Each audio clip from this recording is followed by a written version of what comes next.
Hey everyone, welcome back to Corporate Decoder. Today we're diving into the financial report of a fund that's trying to make real estate investment a bit more accessible, but let's just say the year wasn't exactly a walk in the park they wished it to be. Think of it as trying to sell beachfront properties during a tsunami warning.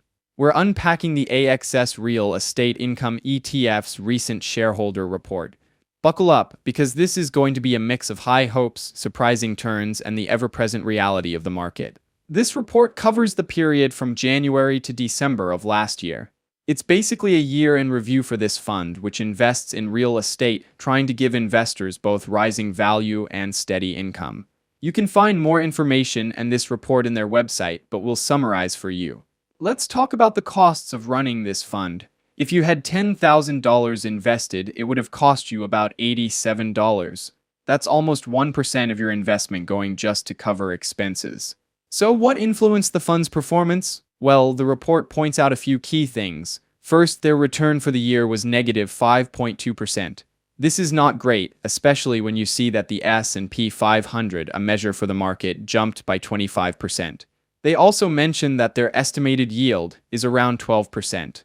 The fund mainly invests in mortgage real estate investment trusts, or REITs, and these are split into sectors dealing with commercial real estate lending, as well as residential lending. The biggest disappointment, according to the report, was commercial real estate, which dropped by about 12%. The concern? The credit quality of borrowers in commercial real estate got worse, especially for those with mortgages tied to office buildings.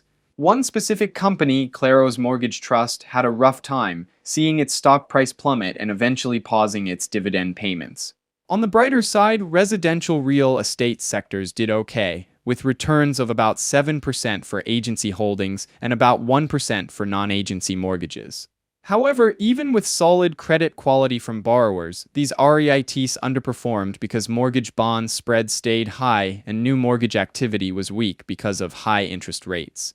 The fund compares its performance against a few benchmarks, including the S&P 500. The graph shows how $10,000 invested in the fund would have grown or shrunk over time compared to these benchmarks. Looking at the average annual total return, the fund had a negative return of about 5.2% for the year. To give you some context, the S&P 500 index saw a 25% gain in the same period. Ouch! It's worth keeping in mind that past performance doesn't guarantee future results, and these numbers don't consider the taxes you'd pay on any distributions or when you sell your shares. Moving on to some key stats, the fund's net assets, or the value of its holdings minus its liabilities, were about $38.2 million at the end of the year. They held 25 different investments and paid about $409,000 in advisory fees. The portfolio turnover rate, which shows how frequently the fund buys and sells its investments, was 28%. Breaking down where the money's invested, the top 10 holdings make up a significant chunk of the fund. Names like Claros Mortgage Trust, Arbor Realty Trust, and Ladder Capital Corp are among the largest positions. The report also includes a snapshot of how the fund's assets are allocated across different industries. Here's something important. The fund changed its strategy during the year. Starting in July, they aimed for a mix of capital gains and income, and they also started investing up to 30% in preferred securities of mortgage rates. This also meant adding preferred stock risk to the list of potential risks. If you want all the nitty-gritty details, you can always check out the fund's official paperwork. The report confirms that there were no changes or disagreements with the fund's accountants during the year. That's always good to know. The board has determined that Thomas Nipper and John Zader are the financial experts on its audit committee and they're independent. This is basically to ensure that the books are properly looked after. The audit firm, Tate, Weller and Baker LLP, was paid $14,500 for audit services and $2,500 for tax services for last year. The audit committee pre-approves all these services. Looking at the actual financial statements, the fund's schedule of investments lists all the stocks and bonds it holds. It gives you a detailed look at where your money is actually invested. The statement of assets and liabilities shows that the fund had total net assets of about $38.2 million at the end of December.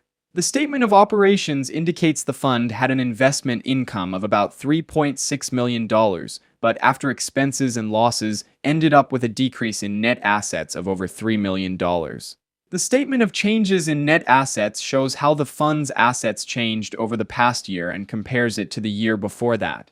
It gives you a clear picture of where money came in and where it went out.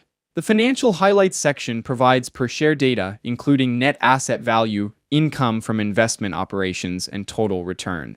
It also shows some key ratios, like the expense ratio and the portfolio turnover rate. Finally, the independent auditor's report confirms that the financial statements are presented fairly and accurately.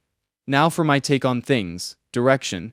The AXS Real Estate Income ETF is trying to offer an appealing mix of income and potential capital appreciation in the real estate sector. However, the fund is struggling in a tough market. High interest rates, fears about commercial real estate loans, and some unfortunate investment choices have clearly hurt performance. Strengths. The fund's high dividend yield might attract income-seeking investors, but it has failed to deliver on the capital appreciation part. Weaknesses. The reliance on specific sectors like commercial mortgage REITs exposes it to significant risks. Also, its performance is bad, so investors should consider other possibilities. Risks. Commercial real estate is in turmoil with high interest rates. The fund could take further losses. Opportunities. If interest rates stabilize and the commercial real estate market finds some solid footing, this could be a comeback story. Conclusion. The fund isn't looking that great. The negative returns and portfolio composition are cause for concern. While the high dividend yield may be tempting, investors should consider the risks carefully. Thanks for watching Corporate Decoder. If you found this breakdown helpful, give us a like, drop a comment, and definitely subscribe for more financial deep dives. Until next time,